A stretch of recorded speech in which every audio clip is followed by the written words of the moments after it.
Tu as pris une position en trading et elle est gagnante. Félicitations, c'est top. Maintenant, comment la gérer cette position? Est-ce que tu dois vendre tout de suite? Est-ce que tu dois garder? Est-ce que tu dois renforcer ta position? C'est souvent un biais psychologique qui arrive quand on a du gain, mais aussi quand on a des pertes. Si tu veux, je vais te donner un exemple de voir comment je vais gérer moi une position de trading. Allez, nous, le cas qu'on va étudier, je te le mets à l'écran. C'est une position que j'ai prise en fin de semaine sur NIO parce que techniquement, ça partait plutôt pas mal. NIO, c'est un vendeur de véhicules électriques chinois.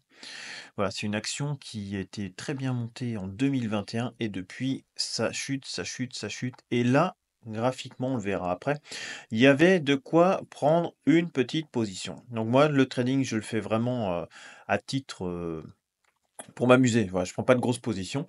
Donc là, on peut voir que cette position-là, je l'ai pris en levier de 3, voilà, juste pour le fun, hein, je mets jamais de levier sinon. Levier de 3, long NIO, donc plutôt à la montée, hein. Et voilà, c'est une position qui prenait ce matin 97,5% en 3 jours. Voilà. Donc, on va regarder comment je vais gérer ça et puis éventuellement les biais qu'on peut avoir, psychologiques, dessus sur ce type de position. Allez, c'est parti, on va passer tout de suite sur la partie graphique. Allez hop, on se retrouve sur ProRealTime. Alors pourquoi j'ai pris NIO? Alors déjà, on va le mettre dézoomé, vous voyez? Donc là, 2021, la grosse hausse que je vous disais en intro. Depuis ses plus hauts, c'est moche comme tout, hein, c'est moche comme tout et ça reste baissier, hein. Moins 94% entre son plus haut et son plus bas. J'avais pas fait de vidéo sur NIO, hein, mais bon, je voulais pas la faire. Là, je vous la fais parce que c'est une position en trading qui est plutôt intéressante, mais sur du levier, je voulais pas faire, une opportunité d'achat. Je voulais pas, biaiser des gens, sur un achat. Voilà, donc on peut voir quand même qu'à long terme, c'est toujours baissier. Ici, c'est, sous la zone de résistance, enfin sous la zone de neutralité. Là, ici, la MACD, c'est vendeur. On voit quand même que là, c'est la première fois que depuis 2021 qu'on voit un petit peu de vert ici sur la MACD, mais ça reste quand même très vendeur. Maintenant sur un format semaine, on voit qu'il se passe quelque chose. Ici, on a récupéré la zone de neutralité, on l'a refranchi à la hausse. La MACD, elle a pas encore refranchi la zone de neutralité, donc c'est peut-être juste du rebond. La dernière fois que ça avait fait ça, vous voyez, c'était bien monté, hop, quasiment, hein, quasiment la même tête pour ensuite reperdre, 75. Donc voilà, il faudra bien couper la position au bon moment. Alors moi, j'ai mis, 12 €, hein, je crois sur la position, c'était vraiment juste pour le fun, hein. 12 € et puis là, elle prenait 97,5. Après, c'est du levier de 3, donc ça bouge beaucoup. Mais sur un format semaine, donc c'est toujours pas acheteur. On est que dans du rebond. Ce qui est intéressant, c'est quand même qu'on a refranchi la moyenne mobile à 50 périodes ici et puis que là, on a refranchi au niveau du RSI, donc peut-être ça va redescendre, repartir. On verra bien. Et puis là, on voit que, bah, je suis rentré puisque ici, c'était largement haussier, ici, c'était largement haussier et puis qu'on a refranchi la moyenne mobile à 200 périodes. Vous voyez ici, ça bagarrait un peu, puis on a refranchi, franchement la moyenne mobile à 200 périodes. C'est reparti très, très fort. Moi, ça, je l'ai pris en levier de 3 et puis on va regarder s'il y avait un peu de volume. Voilà, on peut voir pareil qu'il y a eu du volume. Donc là, c'était plutôt bien reparti, après entre son plus bas ici et puis le plus haut qu'on a fait aujourd'hui, c'est quand même 108. Donc 108 de hausse, donc moi je les prends en levier de 3, mais je suis rentré par là, à peu près. Vous voyez je suis rentré par là à peu près, donc levier de 3 ici, à peu près. Voilà, au-dessus de la moyenne mobile 200, vu qu'elle avait bien refranchi et la boîte rouge ici, ce sera ma zone de vente sous la moyenne mobile à 200 périodes en format jour. Si ça passe en dessous, ça la recasse vers le bas, je sors de ma position. En petite perte, mais pas grand-chose. Là, pour le moment, c'est bien orienté. Donc je garde ma position. Alors le premier biais que vous pouvez avoir, parce qu'on parlait des biais psychologiques sur le trading, c'est avoir une position trop grosse. Voilà, typiquement, vous mettez trop sur une position comme là, en plus avec du levier. Moi, j'ai mis, 12 €, vous voyez? Mais selon votre budget, si vous mettez 1 000 ou 2 000 €, vous faites du plus 100, moins 30 et ainsi de suite, ça peut, un peu vous casser la tête, vous travailler l'esprit, ça peut vous empêcher de dormir des fois, hein. Moi, j'ai eu ça des fois sur des grosses positions, donc depuis, je prends plus de grosses positions. Ça peut empêcher de dormir, ça peut travailler parce que bon, quand même, on voit des grosses hausses, des grosses baisses. Certains vous le diront pas, ils diront: «Non, moi, t'inquiète, je suis solide, ça passe tout seul». Non, non, ça peut vous travailler, sur le sommeil, hein. Si moi, ça m'arrive à moi, ça arrive sûrement à d'autres personnes. Donc voilà, le premier risque, c'est position trop grosse et du coup, s'il y a beaucoup de volatilité ou si ça part pas tout de suite dans le bon sens, eh bien, vous pouvez avoir un biais psychologique en vous disant: «Ah mince, je vais perdre de l'argent, il faut que je revende», alors que c'était pas ça votre plan.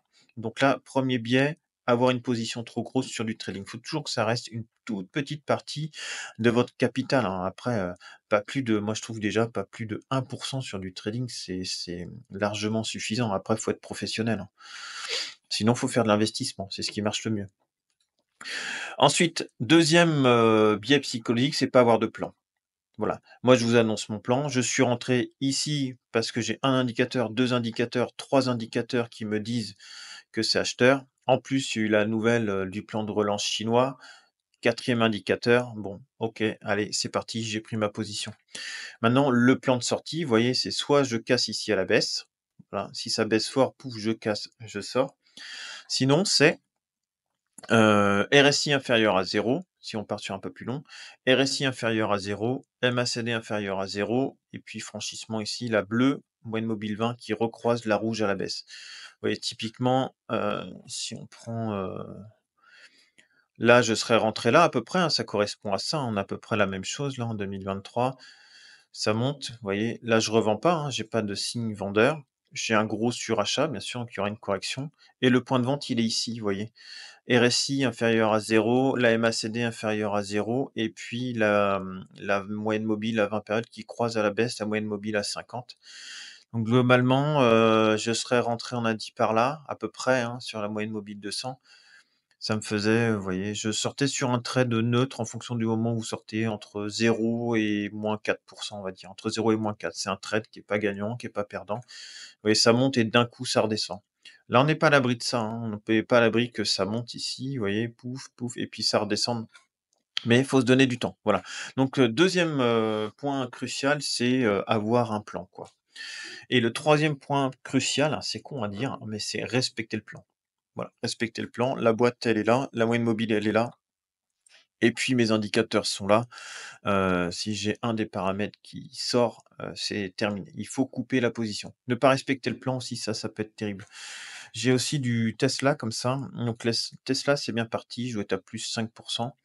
J'ai dû acheter par là, plus 4 ou 5. Vous voyez, pareil, un MACD supérieur à 0. Ici, c'est acheteur au-dessus de la moyenne mobile de 100, la moyenne mobile à 20 périodes au-dessus de la moyenne mobile à 50. Donc j'ai 1, 2, 3, j'ai 4 indicateurs et le point de sortie, il est typiquement là, sous la moyenne mobile à, en semaine. Voilà, 200 périodes en semaine. Il est là mon point de sortie. Je suis rentré par là, je sors là. Si ça casse, tant pis, on reviendra plus tard. Et voilà, globalement, c'est ça. Donc il faut avoir un plan et il faut le respecter. Alors c'est sûr, quand vous avez du plus 97-98 comme j'ai eu aujourd'hui, ça tente, hein. On se dit: «Bon, je prends maintenant parce que si ça rebaisse, après je vais perdre». Mais moi, je préfère respecter mon plan parce que j'ai vu des fois où il y a de la correction et puis ça repart très fort derrière et puis ça pouvait vous faire des positions qui font 2 ou 300 hein, sans problème, hein. On prend le cas Tesla, vous voyez, ça monte. Votre plan, votre entrée, vos points d'entrée, il était là, par exemple, en semaine, vous êtes rentré sur un niveau semaine et vous sortez que quand le RSI il est inférieur à 0, MACD inférieur à 0 et puis que vous recroisez à la baisse. Bah, le risque, c'était de sortir là, typiquement. Vous rentrez là, oh là là, ça va retomber, vous avez plus 154.